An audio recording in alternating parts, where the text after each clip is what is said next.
Tahukah kalian, karomah Syekh Jumadil Kubro, manusia sakti itu bukan yang kebal senjata, bukan yang bisa terbang. Suatu hari murid dari Syekh Jumadil Kubro bertanya, "Tuanku, engkau bisa berjalan di atas air." Murid-muridnya berkata dengan kekaguman kepada Syekh Jumadil Kubro, "Itu bukan apa-apa, sepotong kayu juga bisa." Syekh Jumadil Kubro menjawab pertanyaan muridnya. "Murid, tetapi engkau juga bisa terbang ke angkasa." Syekh Jumadil Kubro, "Demikian juga burung-burung itu bisa." "Murid, engkau juga bisa bepergian ke Ka'bah dalam sedetik." Syekh Jumadil Kubro, "Setiap jin yang kuat pun akan mampu pergi dari India ke Demafat dalam sedetik." "Murid, engkau juga kebal senjata dan kebal api." Syekh Jumadil Kubro, "Batu karang di pantai pun bisa kebal seperti itu. Kalau begitu, apa kehebatan seorang manusia sakti yang sebenarnya?"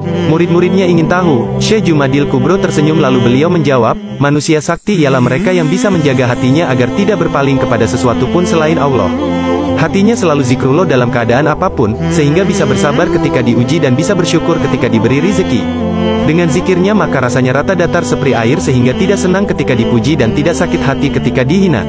Dengan zikrullah maka ia bisa terbang hijrah dari kegelapan perbuatan dosa ke jalan ketakwaan penuh cahaya. Dan kebal dari segala godaan setan. Maka istiqomah lebih hebat dari 1000 karomah.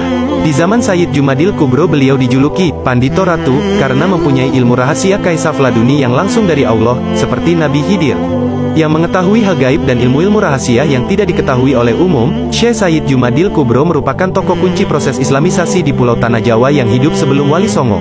Beliau seorang kutubul alimin, wali mursyid agung, sultan aulia terbesar di zamannya.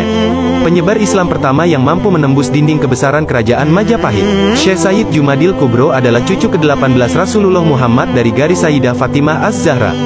Semoga kisah ini ada hikmahnya, dan menjadikan kita semuanya istiqomah di jalan yang diridai Allah Subhanahu wa Ta'ala.